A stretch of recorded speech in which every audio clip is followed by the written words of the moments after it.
What's up everybody, how are you doing? Welcome back to the channel. My name is Racheal Agasha.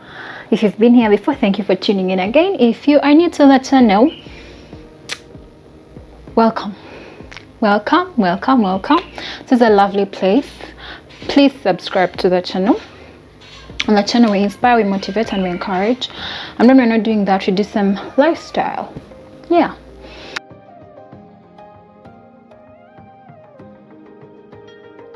Yeah, so today is a Wednesday. Recording right now, it's a Wednesday and I upload every Thursday and Sunday. So I'm there, I wake up in the morning, I have class and everything, and I'm thinking, oh my god, it's Wednesday and I have to upload a video tomorrow and I have not shot the video. So I grabbed my notebook. I have a book, like a notebook, where I write all those things that I'm going to like record and have uploaded. And I realized I was literally not resonating with anything in the book. Like I didn't feel like doing anything in that book. So I'm like, okay, what do I do now? So I thought of something and I decided I'd just do a story time. As you can read from the title already, you can tell. So I had my bad hair. You know how you have those bututwa in your hair, the bantu knots? And I'm thinking, Ned, I don't want to remove my hair. I tell you what, it can be very hectic putting those little things together. It can be really hectic. And I just washed my hair yesterday and I'm thinking, no. So I decided I'll do a head wrap and just rock the head wrap look. And the head wrap just doesn't feel right. Like it doesn't come off right. So I'm thinking, yeah, in fact. And when you do the head wrap, you're required to have all that heavy makeup. And so I was there fidgeting around with my makeup and everything. I'm like, hey, but Racheal, why are you doing this to yourself? So I decided to put all that aside. That is why I have lipstick on. When I'm home, I would rather lip gloss and just move on. So yeah, from the title of the video, I'm going to be talking about how long I was an only child. I was actually an only child for a very, very, very long time. I was born in 1996 to a beautiful mother, a very, very beautiful and amazing woman. For those who know my mom, she's literally everything that I'm talking about right now. So yeah, by the time she bore me, we were living with my grandmother and my great grandmother. So those guys loved me, you guys. My mom tells me I was a very beautiful child, as a very beautiful baby. Yeah, a very beautiful baby. Just that I can't get those pictures. I should. You know how the albums are so far and you don't have those pictures, but I'll see what I can do. So I was a really beautiful baby, and if anything, I was really loved. I had all the love that I could need from everywhere that I could get it from. So I grew up at my grandma's. My mom had to go and work and everything. So some part of me actually thought my grandma was my mother. So as I was growing up, I grew up with my big sister. My big sister is called Irene. She's my big cousin. But we were so close. We were so close. Like, she's close to the sister that I had. Definitely the sister that I had, And she was so protective. Like, she played the role of big sister so perfectly. So as I grew up at the age of like 2, 3, 3, 4, you start to play around, because we grew up in the village. So go fetch water from the borehole. I'd say play around with those kids. Now, because my mom was working in town, she would send me all these nice dolls and what. And we had these kids from our neighborhood. They were bullies. You guys, I was bullied as a child, So as I grew, you know how I said earlier that I was a beautiful baby? Like, oh my god, I was a beautiful baby. You know how I look at those pictures like, oh my god, I was beautiful. So as I grew up, I don't know where the beauty went, because I was very light skinned, but then I started getting dark. I looked like a boy. And you know how oh my god, I used to put on like shorts and trousers for most of the time, like as it would be rare for me to be on a skirt and all. So these kids that we used to play with, and as quite reserved, as a very quiet child, quite reserved, like very reserved, as not those kids you'd find shouting and making noise. I spent most of my time with myself because my big sister was in school. She was always at school, so I would only have fun with her when she came back from school. Now when she was away from school, I was by myself, and because I could not defend myself, I didn't know how to fight, I didn't know how to do much, you know, so I'd stay home to stay away from trouble. So until I decided to come, like, you know what, I need to like go to school as well. I can't be here. Life was hard, you guys. These kids would literally, excuse me, these kids would literally come home.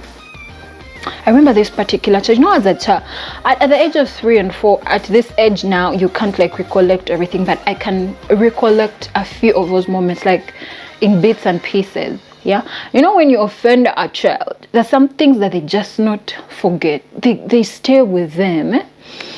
So there were these kids, they would come when they would know that my mom has come around, because every time my mom would come, she should bring me those dolls. Mani, you know how we used to play with the dolls from banana fibers and everything. Are they banana fibers? They are the stems. Then those the dry, I don't know how they call them now in our local language, to yeah, those babies, those dolls. So should bring me those are they plastic? I don't know, those rubber dolls, the plastic ones, those fancy things. And you know, these kids will literally come to just spoil those things. And then you come and they've plucked out their eyes, they've plucked off their head. They're like, what's up? So yeah, but every time my sister would come around, like when she'd come back, she was a fighter, she was a defender. That chick would go up and above to make sure I'm okay. Yeah. So this one time, this kid, you know, these kids, they would literally be asking me, are you a girl? Are you a boy? And I'm like, okay. Right now I think about it, I'm like, okay, was it that bad? Like, did I look that bad? You know, you guys, I changed like totally. You know how you're light skinned and you're pretty one moment, and then the next minute you're dark and funny and everything that you don't need in your life, you know.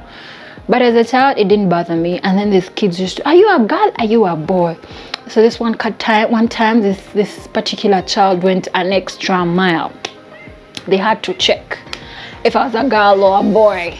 And my sister, so you guys, she beat up this child. Beat this child and gave him, actually was it, I don't remember, him or her, a bloody nose, like cute. So she beat him or her too bad that the parent of this child literally came to our home to report to my grandmother. I tell your daughter, what our Jaja was at ease, still is, was okay those days, because now she's old and she doesn't have that energy and that time to like chase us around and beat us. My Jaja was a disciplinarian. She's like, hey, what did she do? Come. My sister had to run away from home. She ran away from home. She literally disappeared. That night she slept at her neighbor. She didn't come back. So we grew up like that. Then eventually we left the village. We moved to where my mom was working from, and I still was an only child. Yeah. So as life went on, my sister and I grew together. We did literally everything together. She was good influence. You know, as we grew up, I got to learn so many things from her. She was my role model at a point. Yeah. So yeah. Time went on, and then eventually we kind of separated ways. So that's that. Then we moved from where my mom was working from initially, and then went to Mbara. So in Mbara, as an only child still, at that point I was, I think, 5, 6, yeah.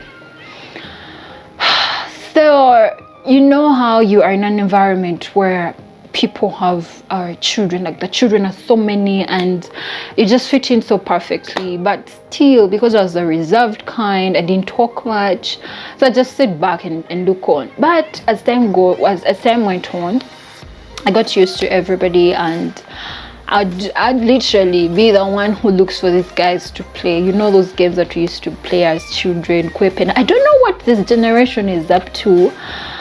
I don't know, but we had fun growing up. Like, we had so much fun. Like, when those kids who they would tell you go and fetch water, and then you reach the borehole, put the jerry cans there and run, go play, eat those wild fruits. I don't even know if those fruits still exist, and then come back and beat people. My sister would fight you guys. So me, I would be at, you know, the borehole has a swing. So I'd be at, I don't know, is it called a swing? I do not know. But that thing that you used to, what is it called? I don't know. But it is what you, I think it's swinging. And then it pumps water from the bottom, and then the water flows into the jerry cans and doors. So for me, I would pump the water, and my sister would fight here.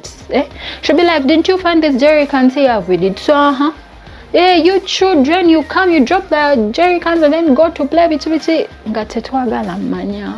Should beat you, push you around, and then we'd fetch and go. So we came to Mbara. I was an only child still. I made friends. As a happy child growing up, I was really, really, really happy. As one of those kids who would be the first to get up. I know my only duty was use the bin to like wash utensils. Then I'll do that. After that, now you see, unlike me, other children had many things to do, but me, a man who'd look for them. Come on, we play. A man who'd look for, you know those stones that, I don't know what generation I don't know what these guys are playing lately, but we played.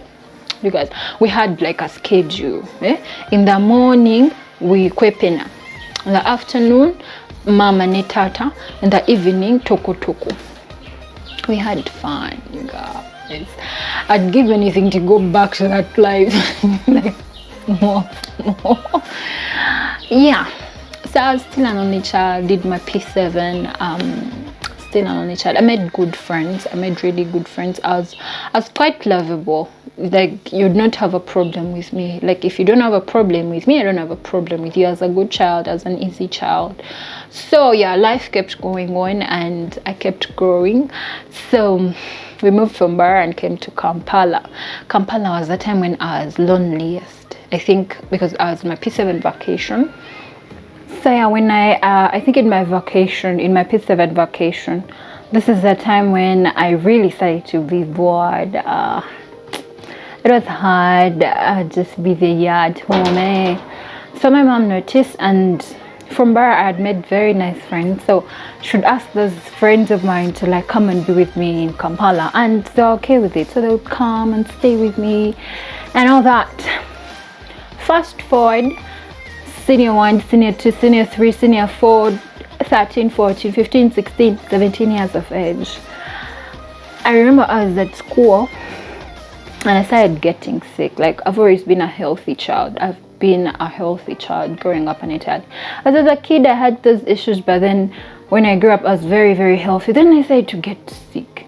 I would feel funny, and then I developed this very bad rash on my body, and I would get dizzy. I would get all these issues, and I'm like, okay.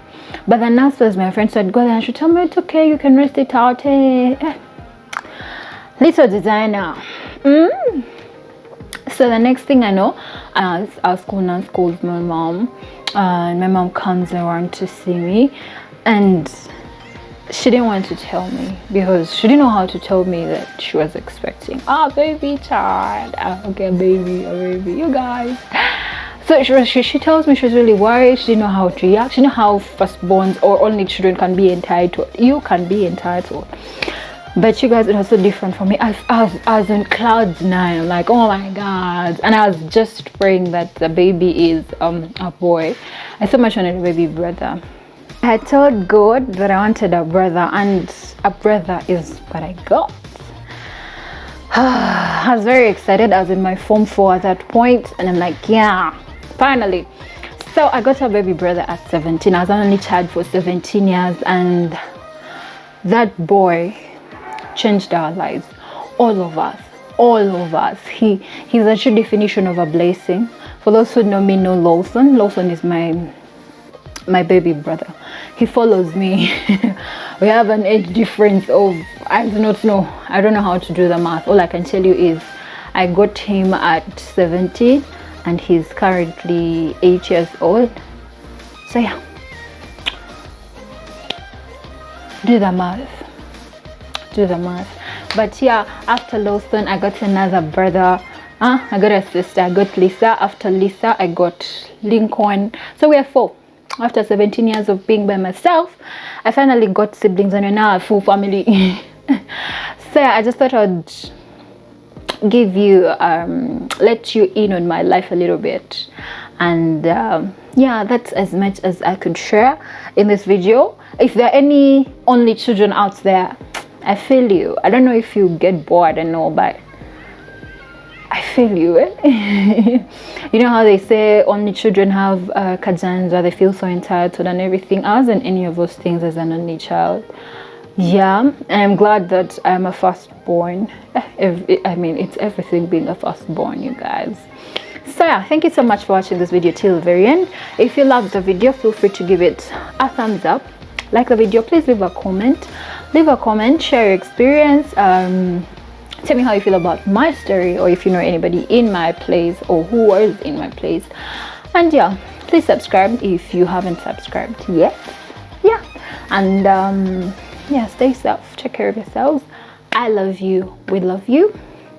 Bye.